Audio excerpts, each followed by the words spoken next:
this Moving Panels One Shot. Let's have a nerdy little conversation. And today, we're going to do our first bracket. Yay! Yay! All the cheers and the uproar from the crowd.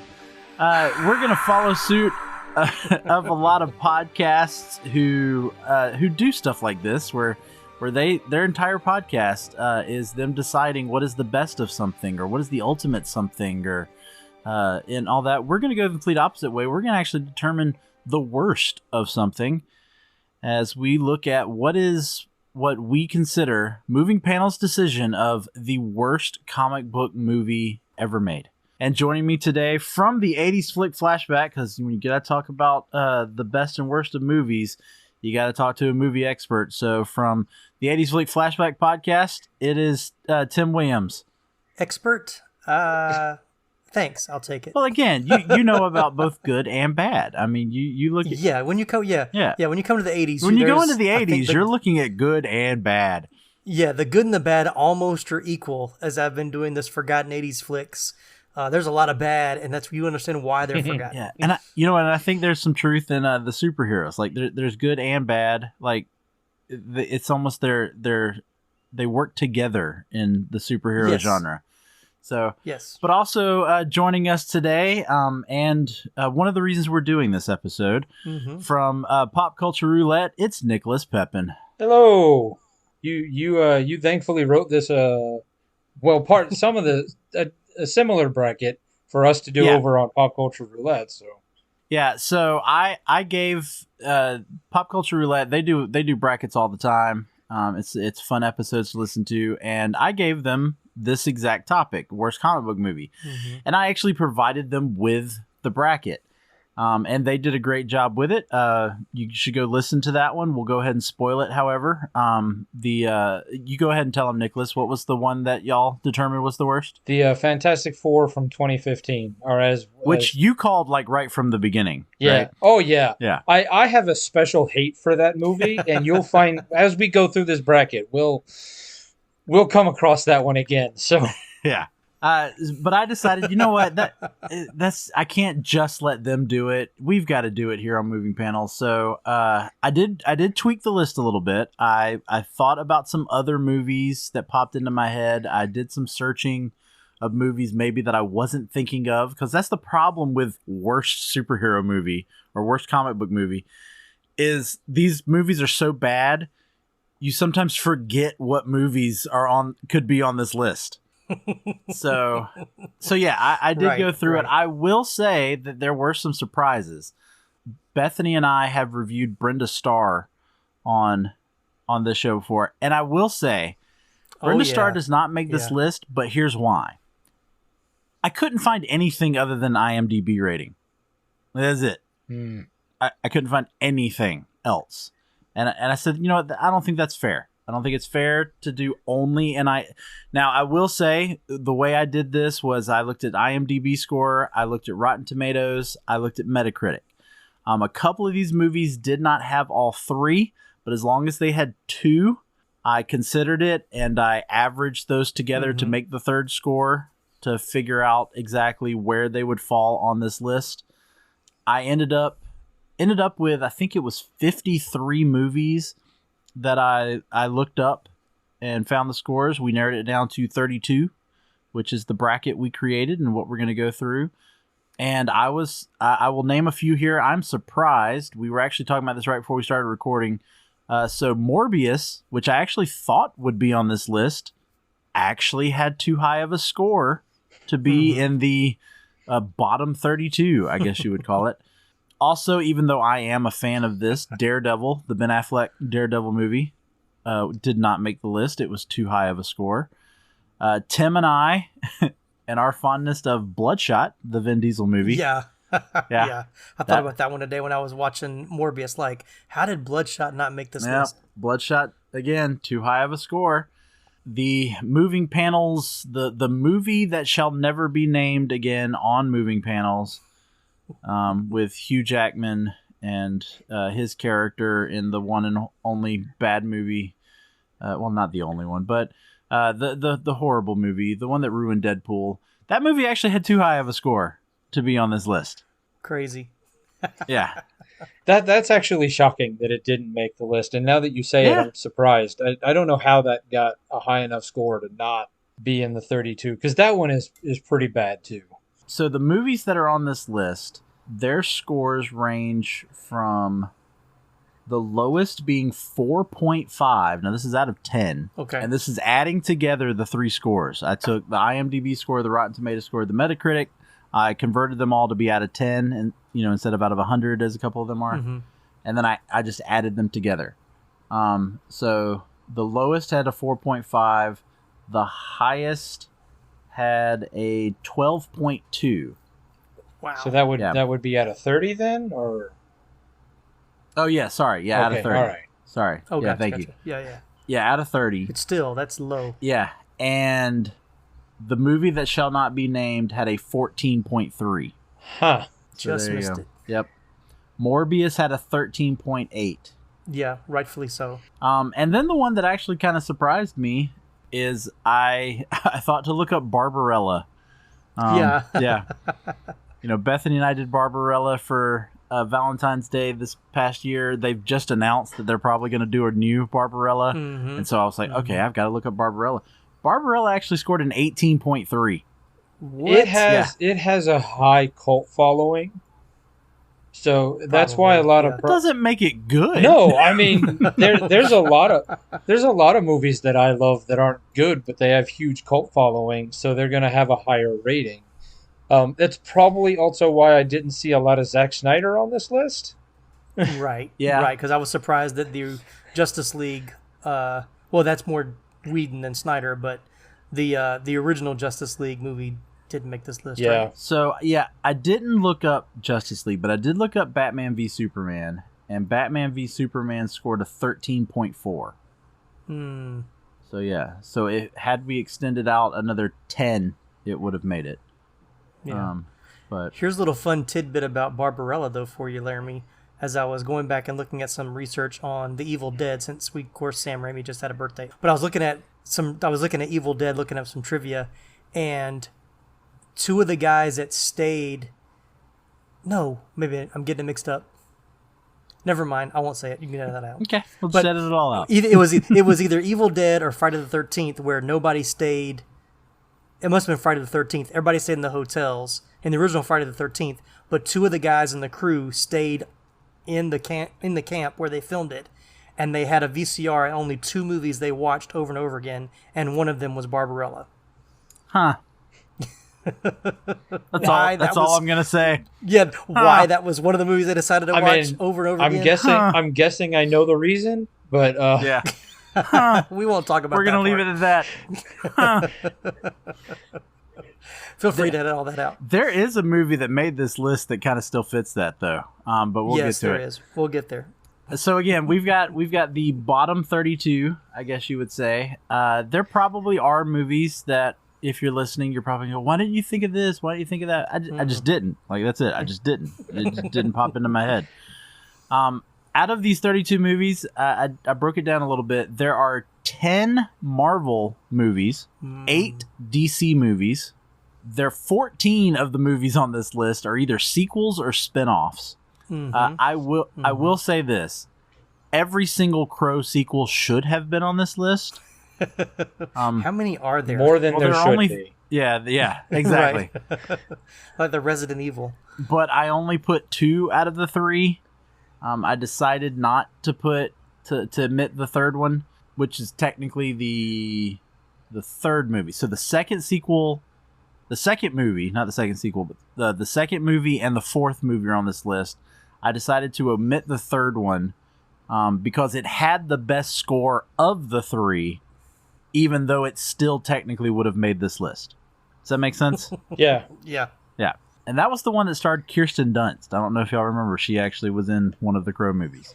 Everybody's got to start somewhere. Yeah. Look at George Clooney with Revenge of the Killer Tomatoes. Yeah. Jennifer Aniston and Leprechaun. Yeah, but Kirsten Dunst had already done Interview with a Vampire. Like, this was older Kirsten Dunst. Fair point. I honestly think she had already done Bring It On as well. Oh, well, okay. I guess maybe you got to pay a bill. Well, Michael Caine said it best. when you look at Jaws 3, you see a pile of. I look at Jaws 3 and I see my beach house. No, he was Jaws 4. Okay, Jaws. What I can't remember the exact quote, but I mean that. Yeah, that's right. All right, it doesn't change the Jaws quote. 4. Jaws 3, Jaws 4. It doesn't matter. Yeah, but you know, whichever one of those sequels. Jaws: The Revenge. That was the name of that one. Yeah. Jaws 19. I don't. Yeah, yeah. I also found out that 4 of the movies on this list are connected to David S. Goyer. That's not surprising. When you write that much, it's bound to happen. Yeah. He directed one of these movies too, but also Ryan Reynolds is in 3 of these movies. Okay. But we got to remember Ryan Reynolds has had a very. His early days, his career was not what it is now. He went through a season of some pretty bad movies. No, that is true. But I will point out there are absolutely no movies from the actual MCU. Correct. And even though Batman v Superman was close, there are no movies from the actual DCEU either. Mm-hmm. So they're at least doing better than these movies used to be.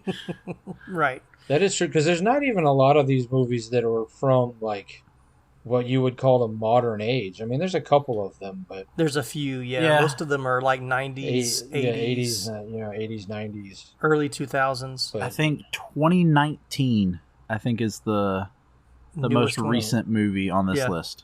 But it was a remake. Yeah, but it was a remake.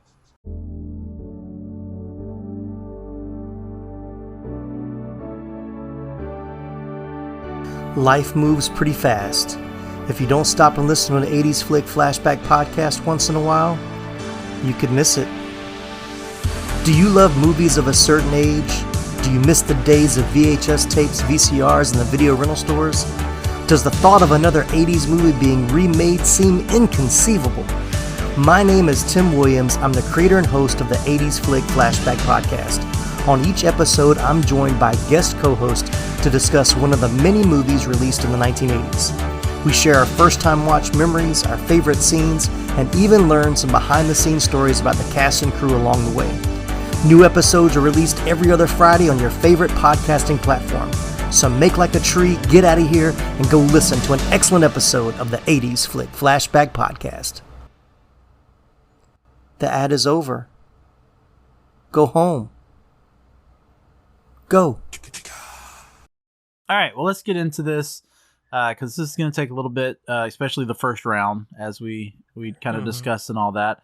But we got 32. They are seated, and we've got them placed here in a bracket, and we will discuss. And, of course, there are 3 of us, so we are deciding on worst movie. So the movie we dislike, the movie we don't want to watch again. All right, so we're going to kick this off with our first round. We got them seated here, and we'll just start this right off. So we've got our number 1 seed, The Crow Wicked Prayer from 2005, starring Eddie Furlong as The Crow. And that is going up against X-Men Dark Phoenix. The horrible, horrible X-Men. The movie that pretty much ended the X-Men. Yes. Yeah. And that one, like I said, that one's from 2019, so that's one of our newer ones right there. So let's bounce off some stuff here. So Tim, what you got? What are your thoughts on these 2? I've never seen the Crow movie. I've only seen the first Crow movie, and even I wasn't a huge fan of that one, so I didn't have any desire to see any of the sequels. I did watch X-Men Dark Phoenix, unfortunately, and I saw it in the theater, and I think I saw it in 3D, which makes it even worse. So I guess I'm kind of following with Nicholas. If I haven't seen it, it's not worth watching. So it wins because I have no desire to see it. I did have somewhat, even though I knew X-Men Dark Phoenix was going to be bad, I still went to see it, hoping for some satisfaction in there. So The Crow moves forward as far as the worst of the 2. Okay. Nicholas? I unfortunately did watch Crow Wicked Prayer. I don't understand, because when did Angel come out? Or when was Angel made? The TV show. This would be right after. Right Okay. after. So David Boreanaz was an established actor. Yeah, television actor. And somehow still chose to do this movie. It's bad. He overacts. Any movie with Tara Reid is probably not good. Eddie Furlong has only pretty much done one good movie I can think of. T2? And Terminator. Yeah, T2. Yeah. But man, if it wasn't, I will say the only salvation that Dark Phoenix has is that it was so bad, Fox basically was like, we're done. We're selling the franchise. We're out. And then they just sold the whole company. Here, Disney, it's your problem now. Yeah, you fix it. We unrepairingly broke it. Right. You fix it. So I don't know. I mean, I guess the way I'm going to tend to vote on it, which one of them would I willingly sit down and watch again? Yeah. And I would probably watch Dark Phoenix again. Not like, I'd never sit down like willingly, but like if I want to like, watch a bad movie, like, if it was like, which one should I watch? Like if somebody is like, you're going to watch one of these two movies, I guess I'm picking Dark Phoenix. So I guess if for that matter, I guess that means Wicked Prayer is moving forward for me. I'm in the same boat. That's a sweep for us. So I looked it up really quick. This movie came out the exact same year that David Boreanaz started Bones. Oh, so he had already done Angel, yeah. So yeah, Angel was over. Oh man. So this was this came out the same year that Bones premiered on television. Now we know why he never transitioned to the movies. He stuck to TV. Yeah. That was actually in my notes. Was I've seen a cut because do y'all remember Valentine? Yeah, I was gonna say I remember seeing that. Yeah, where he was the one male character Mm-hmm. in Valentine. Shoot, we'll spoil that movie. He's the killer in Valentine. Oh, that one. No, I don't remember. Yeah, okay. Yeah, he doesn't. I like David Boreanaz. I mean, I liked him as Angel. Loved him in Bones. I've never watched SWAT Team. Or SEAL Team, excuse me, SEAL Team that he's on. Yeah. I mean, he's on now. Bones was on TV for a long time. A long time, yeah. Angel was on for a couple years. It seems like SEAL Team's doing okay. So, I mean, he must be doing pretty good on TV. Yeah, but, he does great on TV. Yeah. Tara Reid, I mean, she'd go on to make better bad movies. Because Sharknado. Yeah. You gotta love Sharknado. I mean, honestly, I'm not sure she knew she was in a movie, but I think that most of the time when I see Tara Reid. So, I do have to point this out. I do have to point this out. So, you watched Wicked Prayer. Yeah. Right, Nicholas? Yesterday. Did you notice that Damon John from Shark Tank is in the movie? No, because I don't watch Shark Tank, so I don't know who that is. He's the guy who created FUBU. He's the guy who created FUBU. Oh, okay. Or he's the black guy on Shark Tank. There you go. I hate to say it that way, but all right. Well, okay. But yeah, he's. I just as soon as I saw him, I was like, "Is that Damon John?" And I had to look it up, and it was him. And he plays this small little part. But I was like, "Okay." I will have to give it up to Dennis Hopper though, because I don't think he read the script. He just showed up and said whatever he felt like. Or they gave him a script, and he's like, "No, I'm Dennis Hopper. I'm not going to do that." Because he chewed some scenery. And then, of course, you get Danny Trejo. All right, well, we can come back to it because it's moving on. Right. So we'll talk about it a little bit more. All right, next up, and I'm going to admit, I think this one's a little bit difficult for me. So we got 2013, our first appearance of Ryan Reynolds, R.I.P.D., versus the 2005 spinoff to Daredevil, Elektra. I'll let Nicholas go first on this one. So okay. R.I.P.D. versus Elektra. Well, so some of these obviously are going to be a rehash for me because we just did this one in the last couple months. R.I.P.D. is bad, but in a fun way. Yeah, it's kind of like a cheesy version of Men in Black. Yeah. Very much so, yeah. Yeah. Elektra is one of my all-time favorite comic book characters for reasons that we won't go into. There's a special place for that movie in me. So it's really hard. I mean, I guess I'm going to have to vote for R.I.P.D. because I have to vote for something. Okay. Tim? That's where he stopped. Okay. Yeah, he's done. Yeah. I have seen both of these movies, and the one that I wish I would not have seen was R.I.P.D. because I just kept shaking my head during this movie like, what is this movie? And I saw it way after it. Like, I didn't see it in the theater. It was long after it had been on video. Yeah. I think it had already been on cable for like 2 or 3 years when I finally watched it. And I was like, it's Ryan Reynolds, it's Jeff Bridges, and wasn't Kevin Bacon? Kevin Bacon was the bad Kevin guy? Bacon's the villain. Yeah. But I haven't seen Elektra in a long time. But I remember it wasn't my favorite. Like, I'm like you. Daredevil I didn't think was as bad as people thought it was. It wasn't as good as Daredevil, which is why it's on the list and not the other one. But I'm taking Nicholas's approach. If you put these two movies in front of me, which one would I want to watch again? I would watch Elektra, because R.I.P.D. was just too goofy for me, and maybe because I was a big fan of Men in Black. I was like, it felt like a cheap imitation that was trying to be funny. You know what? I'm actually opposite of you guys. Oh, I actually no. would have said, I actually would have said Elektra. But again, we're going 2 out of 3. So R.I.P.D. does move on. But yeah, because again, kind of like y'all are saying, R.I.P.D., like, I have fun watching it. Elektra, I get bored. And then there's, I guess it's I don't know if, like Nicholas is saying, I don't know if it's the connection with the comic book. I don't know the comic of R.I.P.D. that well. I know Elektra. Yeah, I can understand that. Yeah, this goes so far away from the Elektra of the comics. Very true, but Jennifer Garner is also she's Jennifer. Oh, I love Jennifer Garner. Yeah, I love Jennifer Garner. So like I said, I might be voting slightly differently for other reasons, but we can read between the lines, Nicholas. We get it. Yeah, it's not. I mean, Elektra is a Frank Miller creation, and this is not a Frank Miller character in this movie. So yeah, but we'll say R.I.P.D.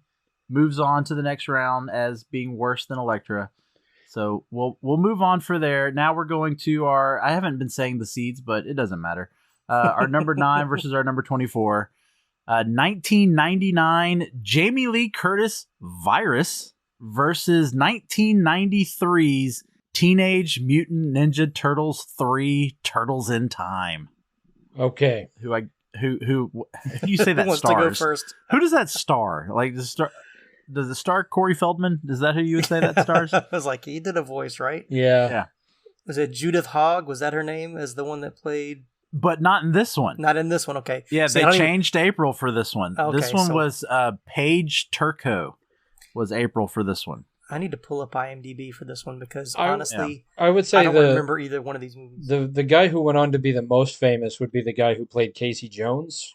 Yeah, Elias Cotius. Right, his last name. Yeah. But was Casey Jones just in that one? No, it was introduced in the second one. He's the only thing that's continuous. Even the turtles aren't the same because they didn't use Jim Henson's Creature Shop for the third one like they had in the first two, and it is obvious that these are not as well made of costumes as the first two. Now, I will go ahead and admit, Virus, I have not seen that one in a long time, and I tried to find it, and I could not find it, and was not willing to pay for it for this little one shot. So, I know I've seen it. Yeah, but I went and saw Virus in the theaters back in college. I don't remember Tim being there for that one, so I don't think so. I know my roommate Scott and I believe Reese were there for certain. That's about as much as I remember of the movie. I watched the trailer, and I was like, "Well, I know I saw it." I was very similar. I did find, unfortunately, that Turtles 3 was on HBO Max, so I did do myself a big favor and watch that. Did you? Well, no. I occasionally suffer from kidney stones, and I had to take a day off work not too long ago, and so I watched that movie. Put yourself in more pain? Yeah, that's like, so what was worse, the kidney stone or Teenage Mutant Ninja Turtles 3? I'm going to say the kidney stone, but only slightly. I mean, I guess I'll start the voting. Because I've seen it more recently, and it was just bad, and Virus was just forgettable, I'm going to go Turtles 3. I'm just going to go ahead and say I'm going Turtles 3. So yeah, You can say what you want, Tim. This is a flip of the coin for me because, like, I went back and looked. I saw the first two Teenage Mutant Ninja Turtles movies. I don't think I ever saw 3 or even knew 3 existed. I'm like, did I see this when I looked at the thing earlier? Virus, I did not realize was a comic book movie. So, Yep. but I do think I saw it, but it's been so long, so it doesn't matter how I vote anyway. So, Teenage Mutant Ninja Turtles 3 goes forward. Yeah. So, Virus is a Dark Horse comic from 1992. But yeah, I'm kind of in the same boat. Virus came out that same time that a lot of kind of these type of movies came out. Like there was Relic and Mimic. Right. And it just kind of gets lost in that shuffle. But I think Turtles 3 for me sticks out because 1 and 2 are so memorable. They're so, and I'm not saying that they're great. They're not great. Yeah, 2's not great, but there's a part of 2 that people around our age, like, at least have a nostalgic feel for. Right. I have no feelings about Teenage Mutant Ninja Turtles 3. And I'm pretty sure I did see it in theaters. But yeah, no. So that's going to take it. So Teenage Mutant Ninja Turtles 3 moves on. It is worse than Virus. All right. This is the one I've been interested in. Alien versus Predator Requiem versus Nicholas's probably a favorite in this run, the 2015 Fantastic Four. Well, I mean, I can just go ahead and skip voting right now. Listen, I didn't hate Alien vs. Predator Requiem. I actually kind of liked it more than Alien vs. Predator, which I know probably puts me in very much the minority because it ended up on this list. But yeah, I mean, it's not a great movie by any stretch of the imagination, but Fantastic Four for 2015. So I will say this before anyone wants to fuss or screaming, it's not a comic book movie. No, it is. So even though Alien, it was a movie before it reached comics, even though Predator was a movie before it reached comics, Alien versus Predator was a comic right before it became a movie. My thing about Alien versus Predator is, first off, I rewatched it, and I had a hard time rewatching it because I had a hard time seeing it. It is a dark movie. And then I don't know if it's just the fact, I am a dad, and Tim might could speak on this, but I'm not a big fan of the fact that they kill children and pregnant women. And then the fact that, who do you know in this movie? Like, can you name anyone in this movie? Either one of you. I honestly can you don't. Name anyone? I don't honestly remember it that well. Yeah. Yeah. And that's my exact thought. I can't name anybody that was in this movie. Fantastic Four, I think, was a movie that had promise and then took a hard left about 75% of the way through the movie. I actually really liked the story that they were developing of them being kind of pawns to the government, like them being used by the government. I like that they were even starting to build kind of tension between the four of them. Ben not trusting Reed anymore, thinking Reed had abandoned him. And then Sue and Johnny kind of taking the two different sides, where Sue sees that Johnny's just being turned into a weapon, but Johnny feels it's finally a place for him to be. Like, I was loving it. Now, I will say, not a fan of the very young cast. But I was loving that story. Then it took the hard left with the battle with Doom. I honestly think they should have just left Doom out of this movie. Have him at the beginning, have him get left in the alternate dimension, but then just set him up for the sequel. Like, I think bringing him back was kind of a bad idea. But I am actually going to pick Alien versus Predator Requiem to move on. Because, again, if you were to ask me which one do I want to sit down and watch again, I'd rather watch Fantastic Four than watch Alien vs. Predator Requiem. So Tim, you've got to make the decision. Sorry, Nicholas. Because, and somewhat the same way, like, I've seen the first Alien vs. Predator, and I say that kind of half-hearted because I'm like, I think I started it. I don't know if I ever finished it. So I didn't see any of the sequels. I did watch all of Fantastic Four, and I'm with Laramy. The first half of the movie I was actually enjoying. And then when it kind of goes off the rails in the third act, which it was well documented when the movie came out. The director said the studio basically took it out of his control and they wanted an ending that he didn't want to give them, and it became a totally different movie. So I would have liked to have seen what his original idea would have been. So for that reason, AVP moves forward for me. Oh, because man. I didn't see it. Wow, I didn't see that coming. So it's already a shocker in round one. I mean, I'm gonna step back and go. I do really like the Fantastic Four as a group. I have in my possession every Ultimate Fantastic Four, like the entire run. I have a lot of the. No, I mean clearly because I'm only 44, I don't have anywhere near the amount of like the regular Fantastic Four run. I do have some of it. I'm a fan of that. So like even if I take into account that they were doing more of the Ultimate storyline instead of the 616 storyline, like Miles Teller was bad casting. Kate Mara clearly didn't want to be in the movie at all. No, I mean it's stunt casting with Michael B. Jordan. He's a fantastic actor. Right. I can't wait to see Creed 3. Yes. But I wish they had committed to the concept and picked somebody other than Kate Mara and picked, like, I don't know, Gabrielle Union, Megan Good, some committed to the concept rather than just go halfway into it. Mm-hmm. Yeah. And then the whole Doctor Doom thing, and then they picked the tiniest man to be the Thing. Like, it just, I mean, even if we got Josh Trank's ultimate version, because, I mean, I know he's been claiming that Fox edited it on him. I don't know if it's a good movie. Like, I'm not saying it's a good movie. I'm just saying, like, I saw the potential in it. Mm-hmm. And Alien vs. Predator Requiem, I don't see anything in it at all. Yeah, no. I don't see anything other than it's just another movie to put the two creatures against each other. Yeah. And the other thing is that, like, I see less excuse in 2015 to make a bad comic book movie than, like, say 05 or anything pre Iron Man or Batman Begins.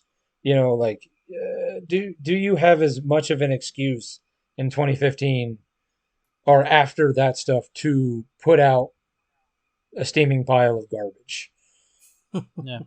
Well, clearly we've already put another one through RIPD. So. All right. So, okay, I mean, that's why we're doing it on your podcast, so not mine. Yeah. Yeah. Again, it's all opinion, and I'm sure, people listening have their own opinion on this matter. But yeah, the three of us is making the decision right now. So, all right, so there we go. Our first shocker, Alien vs. Predator Requiem is a worse movie than the 2015 Fantastic Four. All right, let's move on. Next up, we've got Superman 4, The Quest for Peace. Oof. The one written by Christopher Reeve with Nuclear Man going up against the 2007 Nicolas Cage Ghost Rider. So Tim, I'll let you go first on this one. What you say? And again, Ghost Rider produced by David S. Goyer. So here's the first David S. Goyer connection. There's our David S. Goyer right there. Yeah, this is another kind of this is a flip, but I've seen both of these movies. So, oh man, I am going to move forward with Superman 4. Ghost Rider is not a great movie, but none of these are great. Right, movies. That's why they're on the list. Spoiler alert. But I remember as a kid going to see Superman 4 in the theater.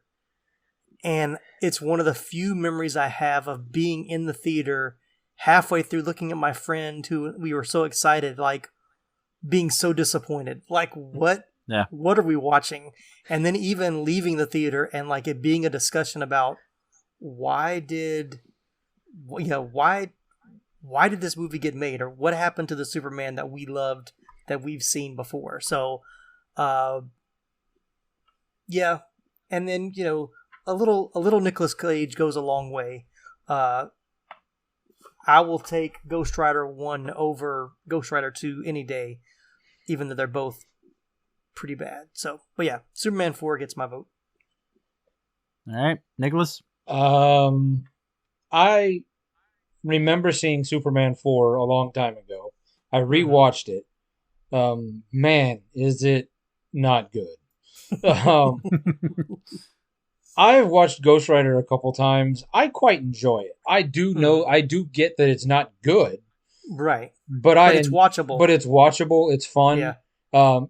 The CGI Nick Cage abs is something that's a little weird. But, again, going with the way I've been voting, if I had to choose between the two, I'm watching Ghost Rider, so Superman 4 for me. So, yeah, we'll go with that. I will try not to bash the Superman movie on my own podcast. So it's a tough day for Laramy. Yeah. So, but we'll go ahead. We'll make Superman 4 go through. Okay, so let's just move on from that. So next up, this one's going to be interesting. We got 1996's Pamela Anderson Lee movie Barb Wire, based on the 1993 comic, versus one that I almost didn't put on this list, and that's 2014's I, Frankenstein. And the reason I didn't put it on this list, it is based on a comic book, but it's based on a comic book that no longer exists. Because it was a digital comic. Oh, okay. And the Kevin Gravois, I might be pronouncing his last name wrong, has apparently removed the digital comic, and so it does not exist anymore. So I was kind of debating whether to put this one on, but I went ahead and did it. So we got Barb Wire versus I, Frankenstein.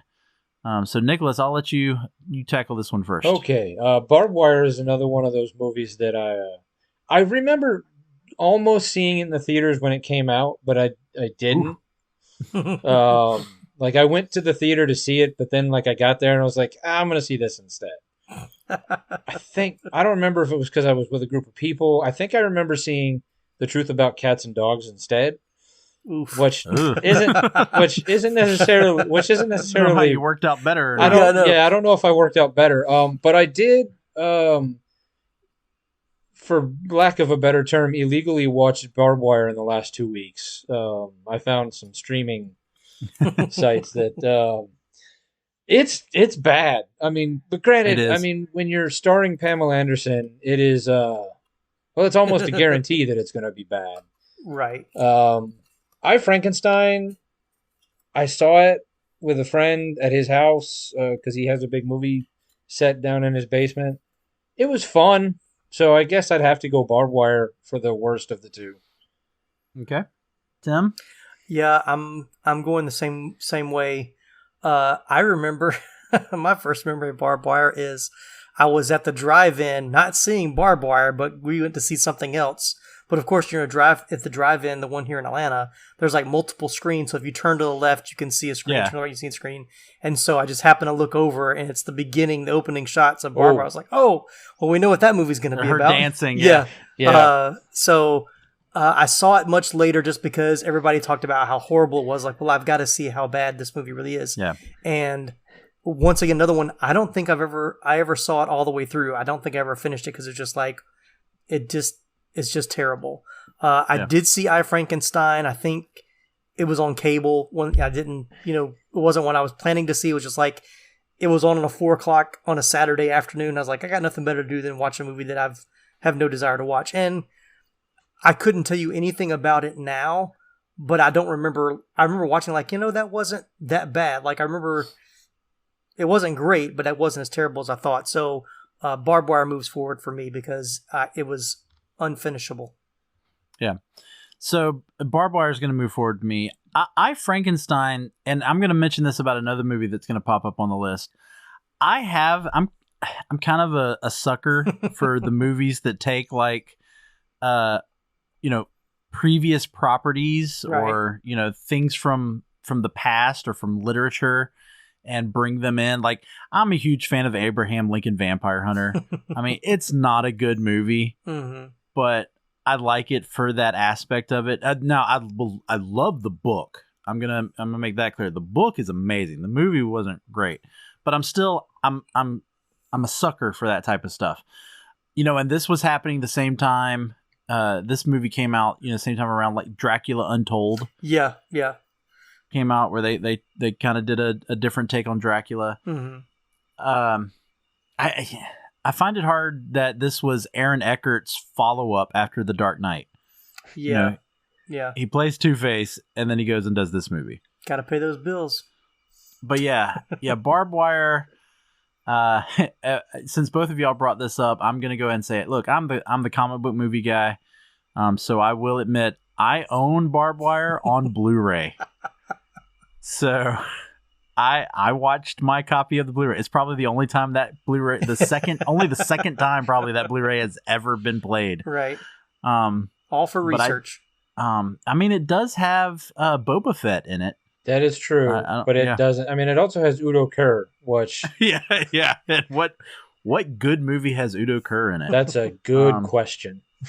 Well, you know what, Nicholas? Blade has Oh, Udo that's Kerr right. in it. That's I'm just saying that's. I feel like that was the second time I brought his name up on one of your podcasts. Yeah. So yeah, and I love Barbed Wire takes place in the distant future of 2017,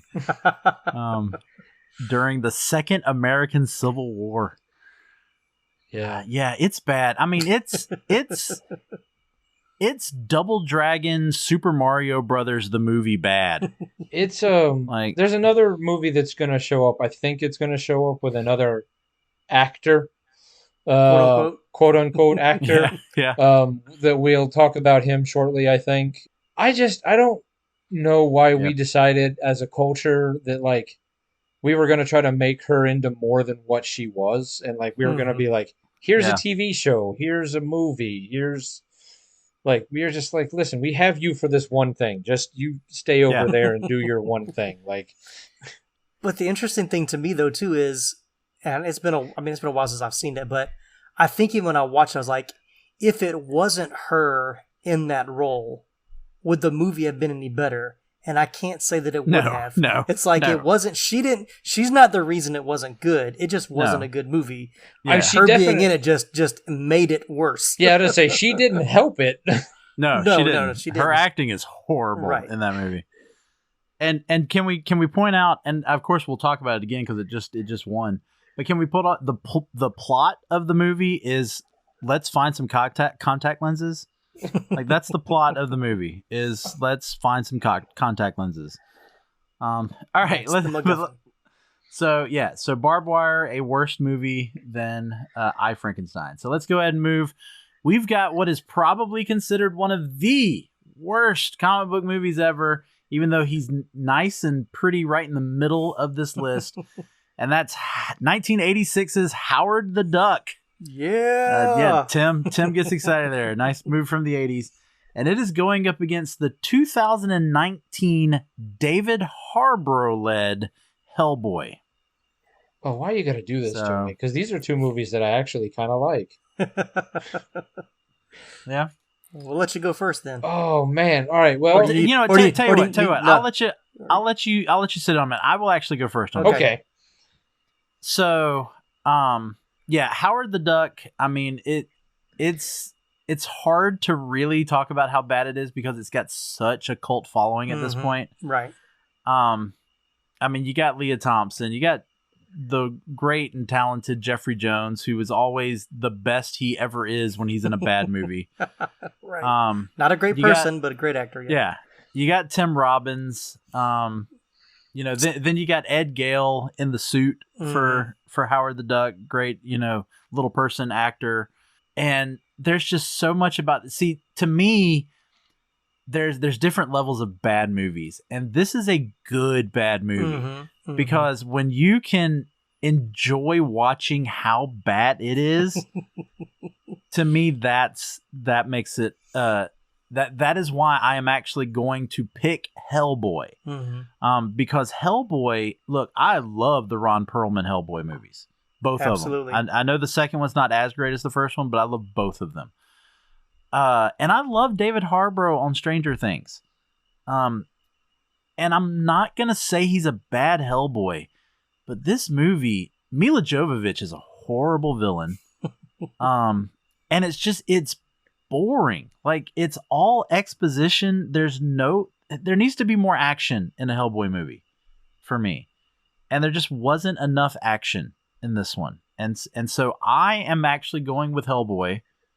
Hellboy to me is worse than Howard the Duck. But we'll let Tim go so that Nicholas, I can see him on the screen still thinking about it. So Tim, I'll let you go. So which one's worse, Howard the Duck or Hellboy? Well, it's not going to matter what Nicholas chooses now because I'm going with Hellboy as well. Oh, really? Well, I didn't see it, so I'm like you. I loved the Ron Perlman Hellboys. Was that Del Toro? Yeah, was the director for those. I loved the first one. I think I saw the second one, but I don't remember the second one as much as the first one. But also Howard the Duck. I saw Howard the Duck in the theater. I liked it as a kid.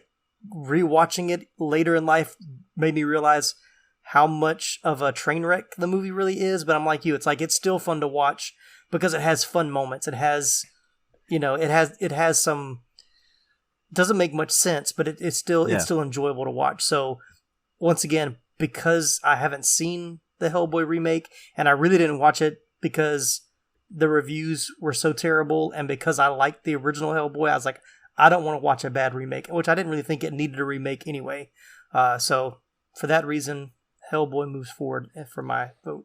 Well, I'm going to say that, Laramy, both of your arguments swayed me completely. Okay. So I think listen, I didn't hate the Hellboy remake. I do like the first two with Ron Perlman way better. And I still would love to get the third Ron Perlman Hellboy. But I don't think we will because of his age. Right. I thought David Harbour did a pretty good job. I'm not going to say he's a bad Hellboy. But you're right. I mean, but the way you laid it out, I have Howard the Duck on DVD, Blu-ray, whatever it is I have.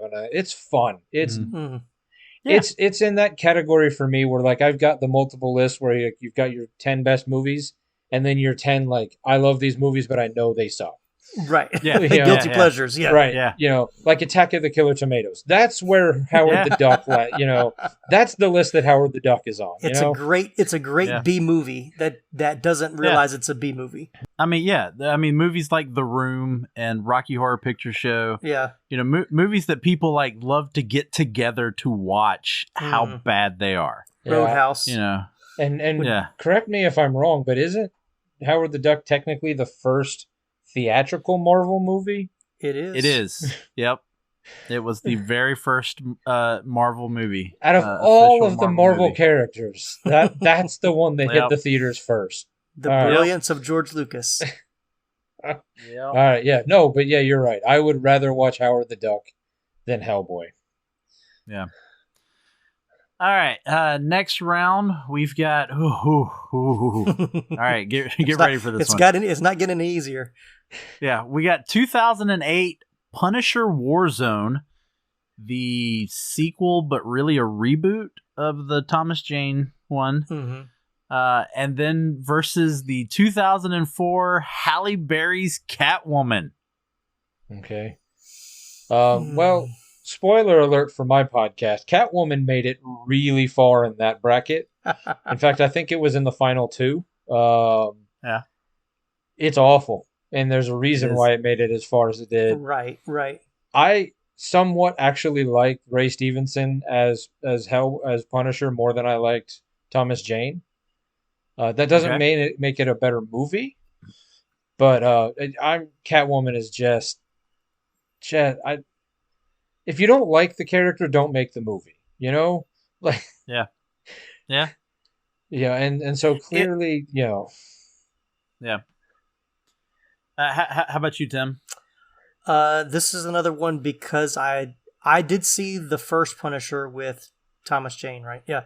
Thomas Jane, John Travolta. Yep. And that one wasn't, it was enjoyable when I watched it. It's been a long time since I saw it.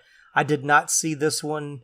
I did see Catwoman. I think I've actually seen Catwoman a couple of times, not necessarily by choice. Like, it was on. People were watching it. Like, I remember, like, the last time I saw it, we were visiting with some friends of ours, and it was coming on TV. So it was actually the TV version, and they weren't going to turn. They were like talking, so they weren't paying attention. It was on the TV, but I didn't really cared what they were talking about. So I'm like sitting here watching Catwoman because it's actually better than the conversation that's going on next to me. But because I haven't seen Warzone, I have to let that one go forward, I guess. But Catwoman is not great. It's, Sharon Stone was a horrible villain. Halle Berry, just no. Just no. Yeah. Halle Berry, one of the few people to win a Razzie and an Oscar. The same year. Yeah. Yeah. So I guess that means I'm breaking the tie here. So yeah, Punisher Warzone. See, I'm kind of in the boat with Tim of I actually don't mind the Thomas Jane one, but I do agree with Nicholas. I think Ray Stevenson is a better Punisher. He looks more like the comic book character. I didn't like, though, that in this movie, they really hide the skull on his chest. Like, it's very dim. And so you don't really see it, where I'm going, like, if you're going to do a comic book movie, like, I want to see the comic book portion of it. Although, other than that, Warzone is a more comic book looking movie. It does push the Schumacher aspect of the lighting, in the movie, and the villain Jigsaw being a little bit kind of over the top. But then the violence in Warzone takes you right back into the comic books, because this is a bloody, violent movie. Yeah, Catwoman, though, again, me talking from a comic book aspect. I mean, there's, other than the character, I mean, they took Bill Finger and Bob Kane's character from 1940, and they went, we'll just create our own version of Catwoman. And it doesn't work. It does not work. So I am putting Catwoman through as being worse than Punisher Warzone. I don't want to rewatch either of these movies, though, to be honest. Well, I'm not saying I'm going to be willingly watching many of these movies. I'm just saying if you come to my house and you have both of these movies on DVD and you're like, listen, we are watching one of them. Yes. Whether you like it or not. Right. Yeah. I'm going to... I just want to make it clear. I'm basing my decision from that pairing based off of which one is the worst in terms of a comic book movie. Well, both of them fit into the category that a lot of these movies have fallen in, where the director doesn't want to do a comic book movie. They just want the name. They just wanted the name. Right. They wanted to do their movie, and then they were like, well, how are we going to sell it? Well, let's call it Catwoman. Like, the woman who directed Punisher Warzone didn't really like the costume, and she didn't want it to be all comic, so she begrudgingly let them do like the faded out, skull on the, and so because she didn't want to do it. It's like, well, if you don't want to do it, don't do the movie. Like, do something else. Like, nobody's forcing you to direct Punisher.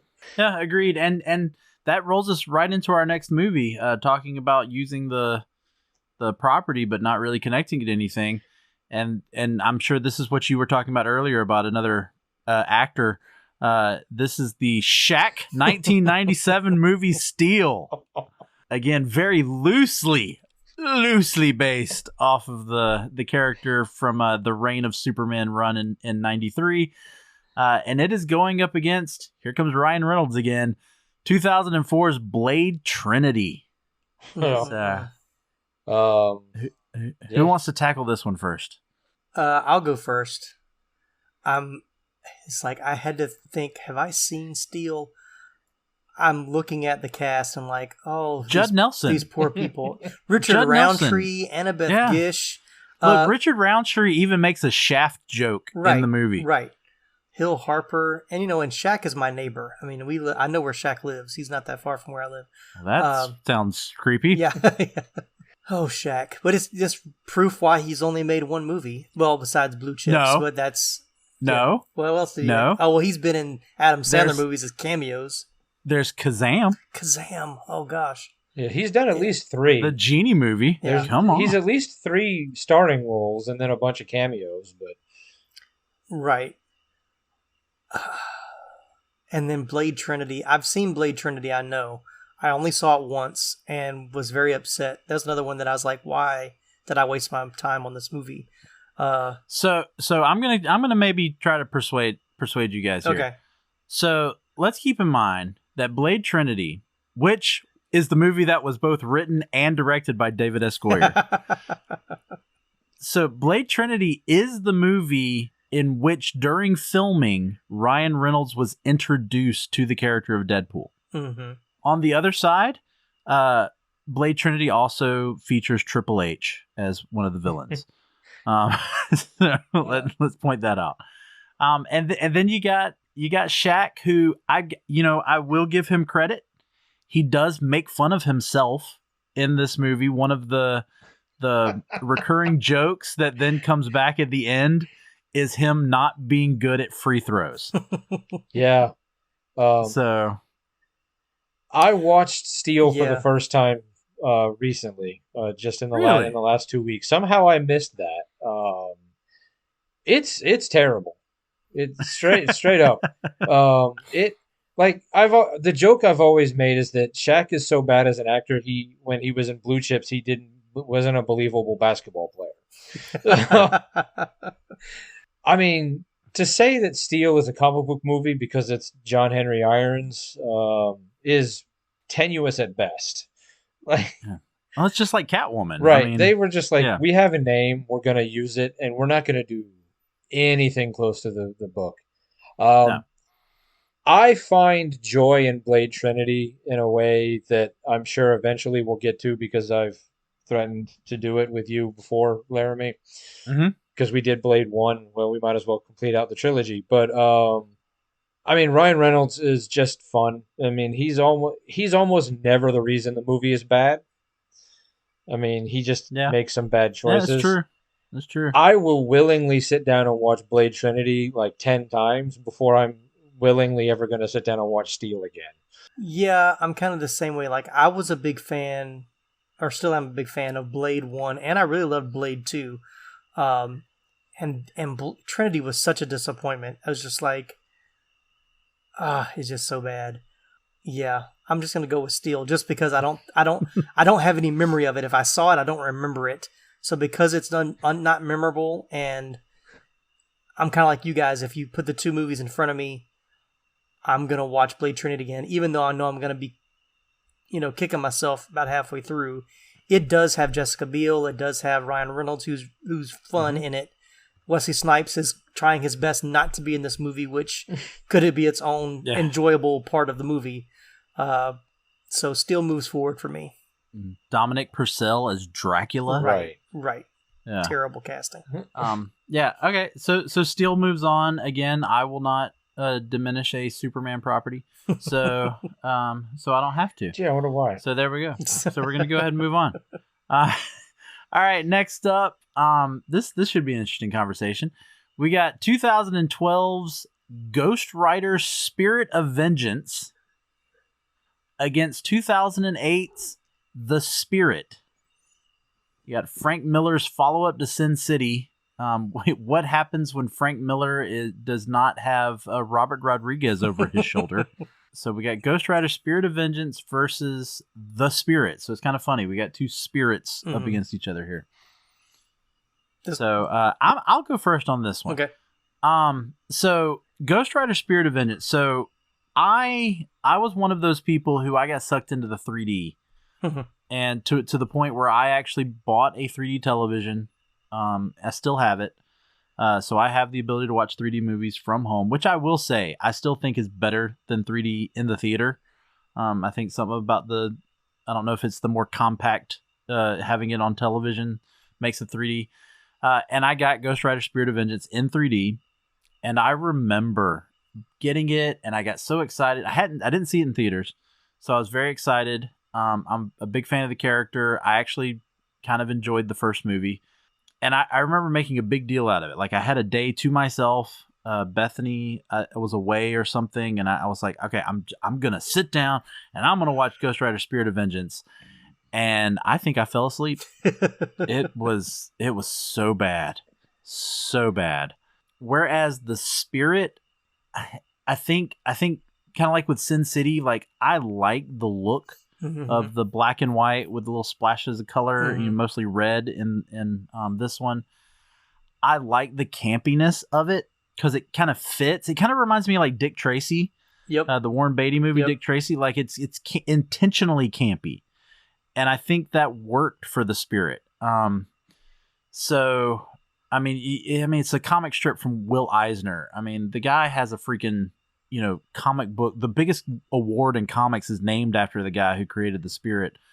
And I think Frank Miller, although probably shouldn't direct movies, I think he learned enough from Robert Rodriguez during Sin City that it was okay. So again, if you were to put the two in front of me, would I rather watch Samuel L. Jackson, get hit over the head with a mallet, or would I rather watch Nicolas Cage pee fire?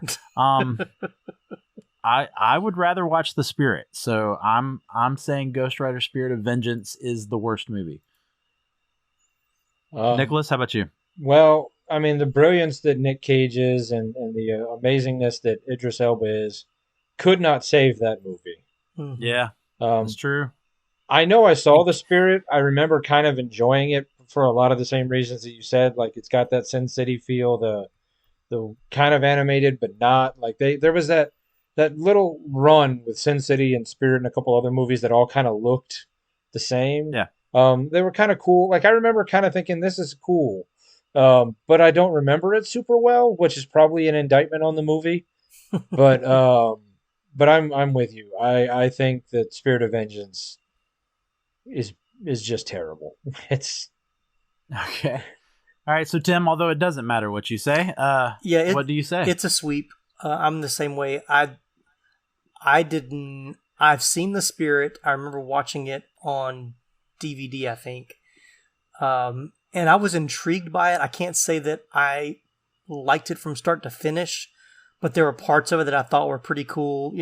Like I said, like Laramy said, the style of it was fun. It was campy. It did remind me a lot of Dick Tracy for sure. And then, Samuel L. Jackson and I think Scarlett Johansson, Eva Mendes, Yep. like there was, good actors in it that were just having fun. It seemed like they were having fun in the movie, even though the movie wasn't that great. Spirit of Vengeance, I rented, and I think I made it about 20 or 25 minutes into it before I was just like, I can't even finish it. I don't know if I fell asleep or if I just was like, this is not worth finishing. So, clean sweep, moving forward is Spirit of Vengeance. Yeah. Yep.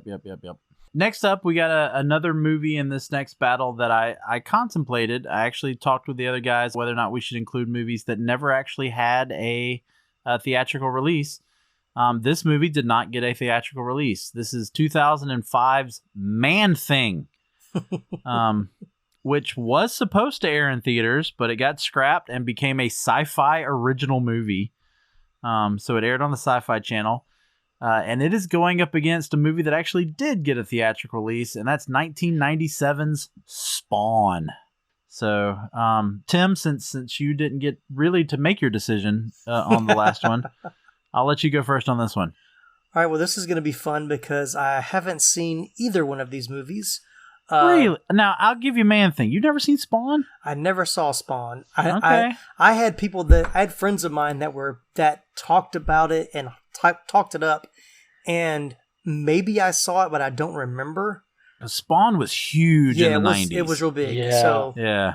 So because of that reason, I'm going to not move Spawn forward because I know that it was big, and like there's parts of this like I'm looking at some of the trailer and like maybe I did see this. You know what? I think I did see it. I just don't know. John Leguizamo as the Charlie creepy Sheen, little clown. Martin Sheen. Yeah. Martin Sheen was the villain. Yeah. But Man-Thing is something that I know I never saw and didn't even know existed. So for that reason, and you said it there, one got a theatrical release and one did not. So the one that did not pretty much tells you where it belongs, and that is moving forward in the worst category. All right. So vote for Man-Thing. What you got, Nicholas? I did see Spawn. I'm not going to say the name of the person who I went and saw it with because Tim and I both know her. I had the soundtrack, man. I blasted that soundtrack like nobody's business when I was in college. The soundtrack is awesome. I mean, because that was that like where they took like a heavy metal band and mixed it with like an electronica band and like I love that soundtrack. The movie is okay. I tortured myself and watched Man Thing. You could watch it on Tubi if you wanted to. Yes, you can. I don't know why you'd want to, but you can. There's a reason it didn't get a theatrical release and it became a sci-fi original. Because it's for me. I mean, I'm taking the vote out of Laramie's hand, but I think it's going to be a clean sweep. It's definitely Man Thing because that was just awful. Yeah, no, yeah, it's Man Thing for me too. Oh, Man Thing was just, yeah, yeah. That's exactly it. And then you're taking the movie is set in Louisiana, but it was filmed in like Australia and New Zealand, and all of the actors are from Australia or New Zealand, and you can tell. Yeah, because they cannot do really great American accents. None of them can. Yeah, yeah. Yeah, them trying to do the Southern or Louisiana Southern accent, or in some cases not even trying. No, there's sometimes where it's almost like they forget that they're supposed to be in Louisiana. No, that was something special. That was it's bad. So yeah, definitely Man Thing moves on from there. Next up, we've got an interesting little pairing, which I'm not going to be surprised if either one of you say you've never seen either one of these. Although I tried to tell y'all ahead of time, so you could try to find them. But these were both hard for me to find. And the first one is Sheena, the 80s movie, Sheena, and Heavy Metal 2000, which again did not have a theatrical release. Okay. Even though the Heavy Metal, this was kind of a sequel to the original Heavy Metal movie, and that's based off of a magazine, but the magazine featured comics. However, Heavy Metal 2000, what justified me putting it on this list, the storyline of this movie is based on a graphic novel by Kevin Eastman, the guy who did Teenage Mutant Ninja Turtles, the guy who created Teenage Mutant Ninja Turtles, called The Melting Pot, that he put out in 1993. So that kind of fits it a little bit more. I wouldn't put the first Heavy Metal in as a comic book movie, but Heavy Metal 2000 does fit. I actually just watched it today. I watched Heavy Metal 2000 today. And I'll go first on this one. This one's hard because Sheena is I could sleep through that movie. I think I did. Yeah, I could sleep through that movie. Tanya Roberts, who plays Sheena, this is another one where I'm just like, who thought she could act? Now she got better in her older age. She was great as Donna's mom on That 70s Show, but here, how dare you demean a Bond girl? Yeah.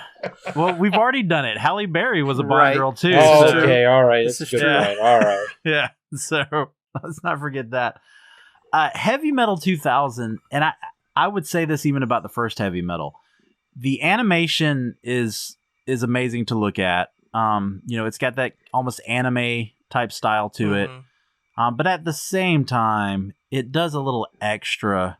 There's the blood and the violence. There's gratuitous nudity that serves no purpose to the story whatsoever. The story's okay.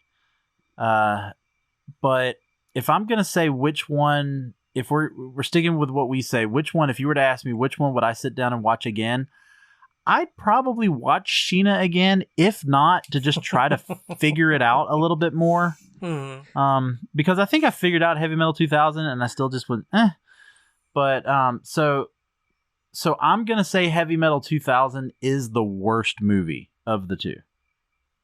So, but I'm curious, have y'all seen these movies? Tim, do you want to go first? Have you? I mean, I would hope you've seen Sheena. It's an 80s movie. I have seen Sheena. I saw it recently. And even when I watched it, I was like, did I see this as a kid? I don't think I did. I was watching the trailer for Heavy Metal 2000 while you were talking, and I was like, I think I've seen the first one. I don't think I saw this one.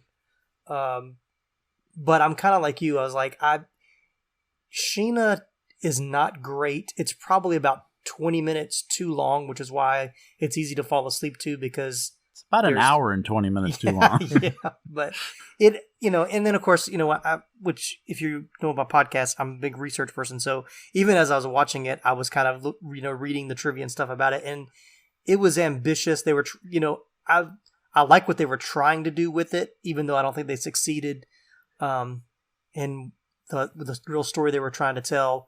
They wanted to basically make like a Tarzan, but with a female Tarzan.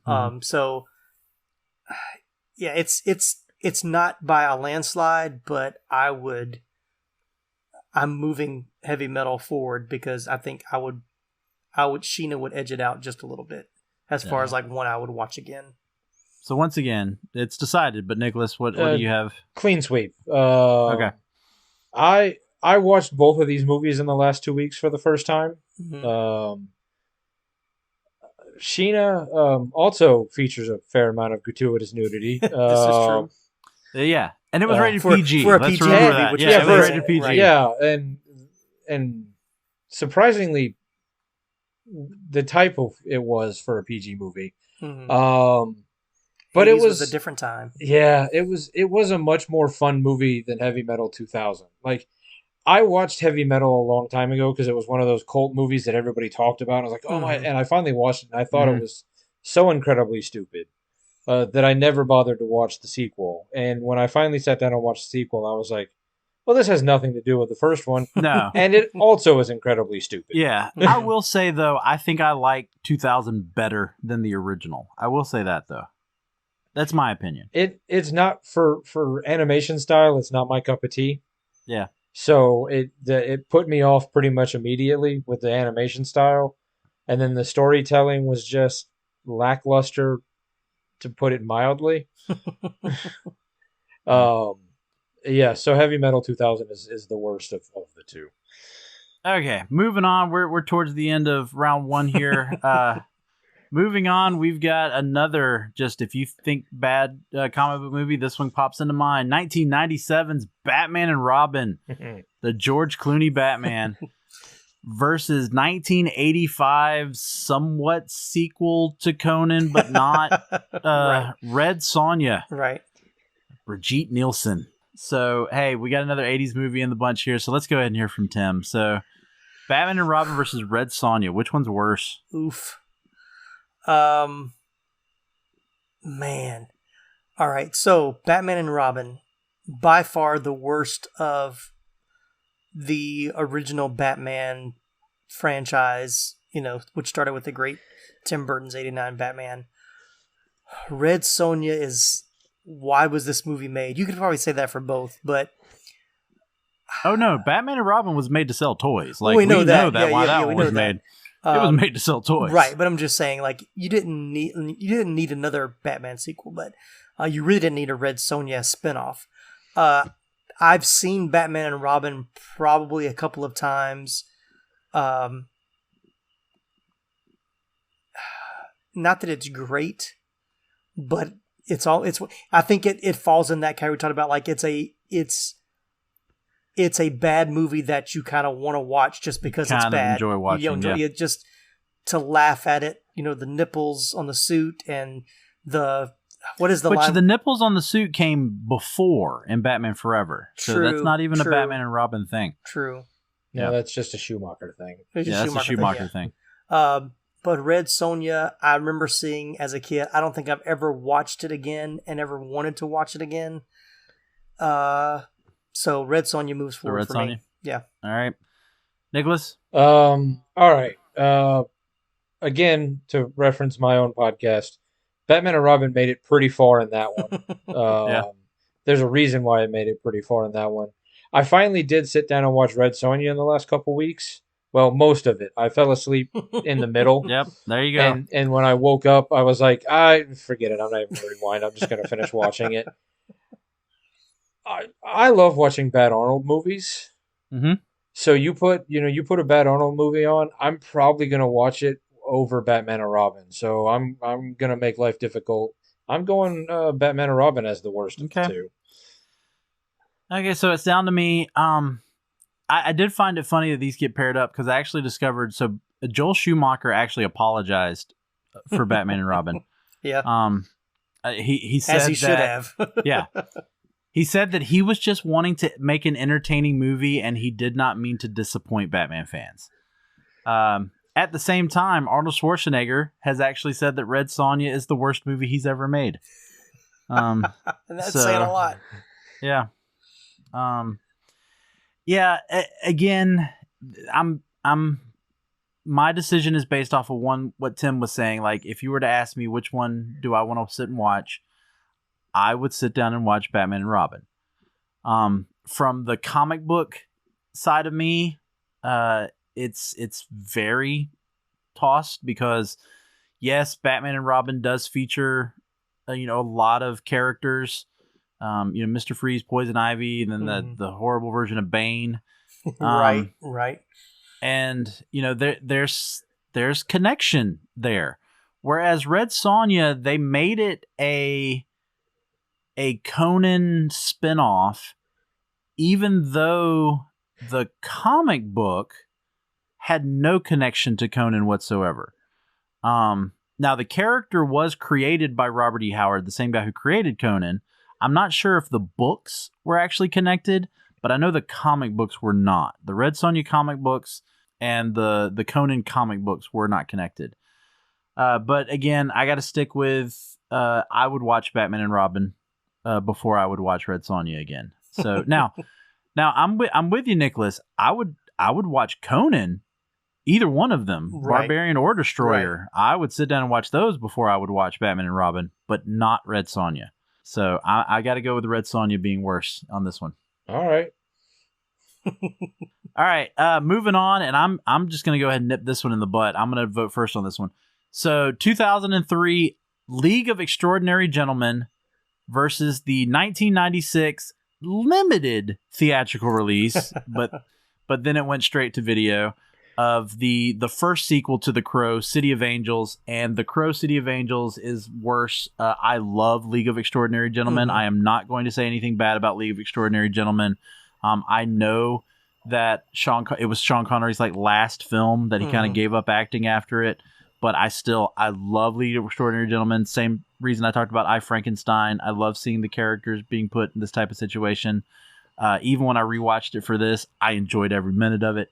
Crow, City of Angels, I wanted to scratch my eyes out watching it. So I'm just going to go ahead. The only positive of Crow, City of Angels was the actress that played Trini from the original Mighty Morphin Power Rangers is in it. And that's the only positive I'm going to give it. So yeah, Crow, City of Angels, definitely worse than League of Extraordinary Gentlemen. Nicholas, I'll let you go from there. I watched City of Angels for the first time yesterday because apparently I was just all about torturing myself by watching back-to-back Crow movies. Mm-hmm. It's awful. Oh, I didn't mention it. Written by David S. Goyer. There you go. Yeah, so City of Angels. There it is. Yeah, there we go. Yeah, it is. It's awful. I mean, I think it's horrible. I think it might even be worse than Wicked Prayer, and that one was pretty bad. I agree. Yeah, I mean, I don't necessarily have the same love for League of Extraordinary Gentlemen that you do, but I didn't hate it. I didn't necessarily like it, but I would watch it again before I'm ever willingly going to sit down and watch City of Angels again. Ooh, City of Angels is bad. It was just, I didn't fall asleep during it, and I kind of wish I had. It was just... Yeah, I didn't either, but I did stop it a couple of times and just take a break from it and then came back. I did. I think there was a second or two where the dogs were like, we want to go out. And I'm like, I forget it. I'm not going to pause it. I'll just go let them out. Yeah, figure out what's anything. No, I didn't. It was bad. So yeah, that for me, City of Angels moving on. All right. Anything to add, Tim? Because we're moving City of Angels on. Moving on. I'm with you, Laramy. I saw League of Extraordinary Gentlemen in the theater. I've watched it several times since then. It's not the greatest movie, but I have a good time watching it. Yeah. Yep. That's what it is for me. All right. Next, we got a battle of two DC properties here. 2010's Jonah Hex. Before he was Thanos, Josh Brolin played Jonah Hex. Up against Helen Slater, 1984 Supergirl. Faye Dunaway. So we got another 80s movie here, so I am going to turn to Tim. So which one's worse? The Jonah Hex movie in which they give Jonah Hex powers because they had to make him have powers? Right. Because Jonah Hex is just a cowboy. He's never had powers before. Or Supergirl fighting an invisible monster. Which one? Yeah. Which one's worse? This one's an easy pick for me solely because I have tried to watch Jonah Hex probably 3 times and have never made it past the first 30 minutes. I have seen Supergirl. I did finish it, so okay, that's all I'm congratulations. It's not great, but I mean, Helen Slater was fun. It's 80s. I mean, I guess I give 80s a little bit more credit because it was the 80s. I don't know. It's campy. It's silly. It's not as bad as Quest for Peace, Superman 4, but it's not great. But I've tried to watch Jonah Hex and I just can't get through it. So it has to move forward for me. All right. So Jonah Hex. How about you, Nicholas? I remember going to see Supergirl in the theaters. I think, if memory serves, Dad was a Superman fan. Because I remember him. I think I remember him having I know there's a picture of him in like a Superman costume in like the early '80s, late '70s for Halloween. Or as I call it, Tuesday. Do you remember when DC Universe was a thing for like a year? Oh yeah, I had a subscription. Yeah, so did I. One of the only movies I actually sat down and watched was Supergirl because I was like, oh man, it's on here. I finally get to watch it. And I was like, wow, this is worse than I remember. But Jonah Hex is just awful. Megan Fox is an actress who I do not understand. Put her there with Pamela Anderson. Why? Outside of the first Transformers movies, I don't think she's ever been good in a movie. She wasn't really great in that one, but she was better than she's been. I get what you're saying, but she wasn't great in the first one. Yeah, no. And it was bad. I mean, I did make it through it. I don't know how, but I did. But I'm still going with Jonah Hex is worse than Supergirl. Okay. So again, I don't have to bash a Superman related a movie.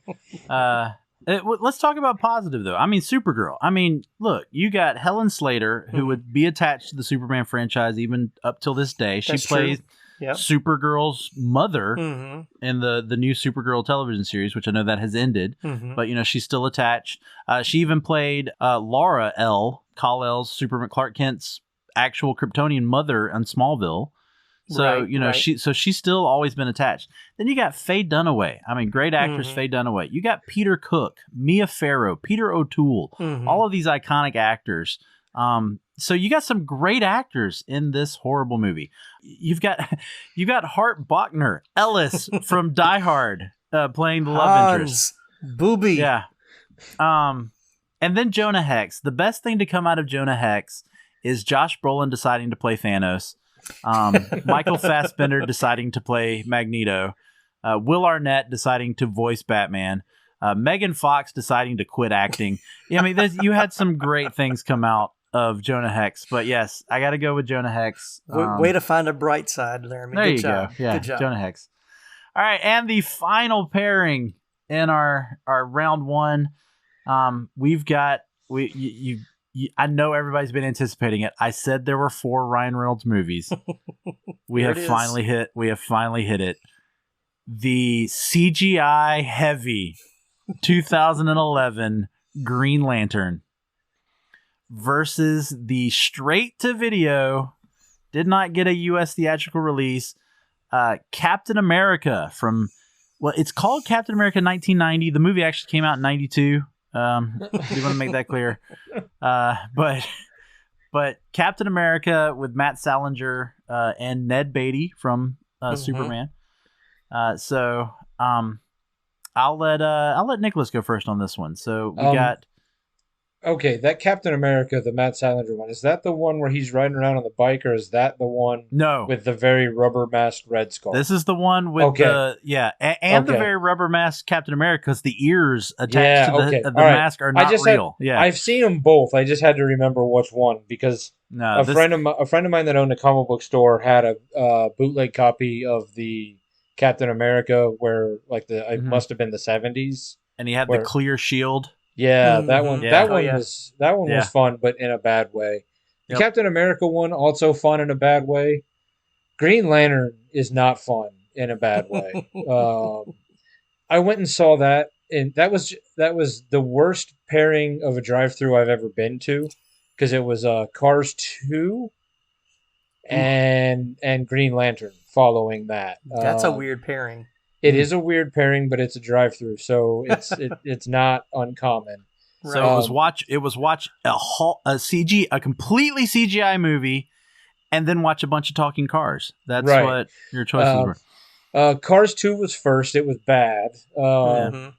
And then the wife was like, okay, well, let's watch Green Lantern. And she, a couple minutes into it, was like, no, never mind, and dipped out and went to sleep. I watched it, and I just went, wow, I'm so sad now.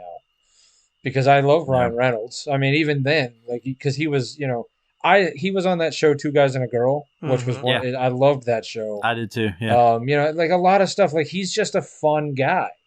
And then to just kind of, I don't know what that was, but I guess because I have to vote for one of them, Green Lantern is the worst of the two.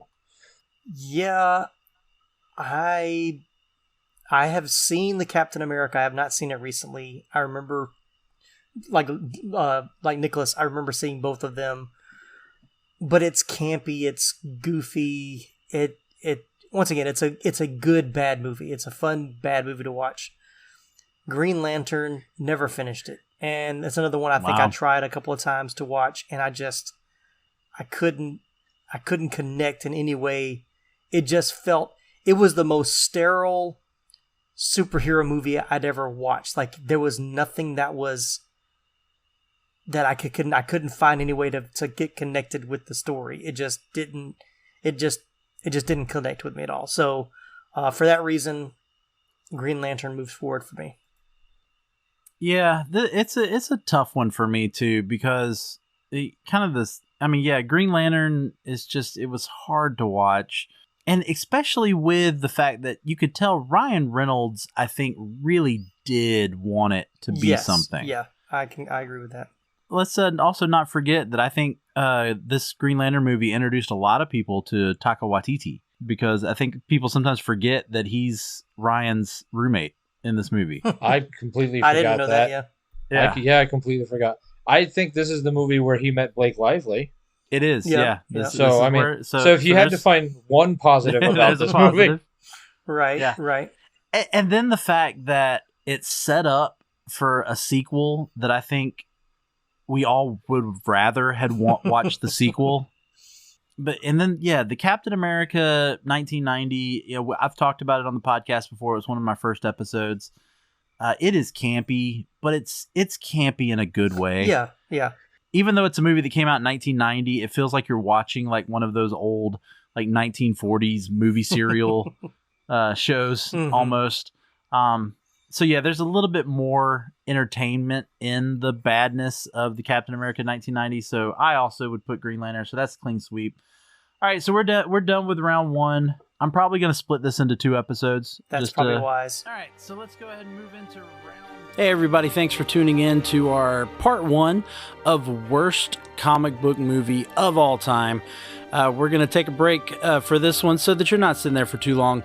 We'll come back in 2 weeks for part 2 of this one shot, so tune in at that time. But for today, for Moving Panels, I'm Laramy Wells, and I'll see you on the other side of the page.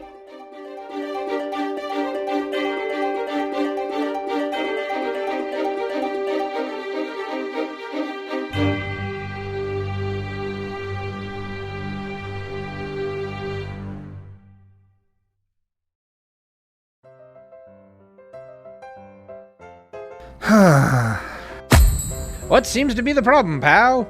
There's just so much pain in the world, so many issues. I don't think I can bear it. Hell, friendo, it sounds like you could use a dose of pop culture roulette. Pop culture roulette? What's that? Some sort of pop culture themed podcast or something? That's right, sonny boy.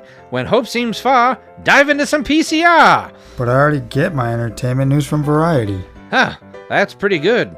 If you're a chucklehead, PCR gives you news you need, condensed, unfiltered, and raw, from three nerds who know a little something about something. Wow, okay, sign me up. That's the spirit. Pop Culture Roulette. New episodes every Monday, available on all major podcast directories.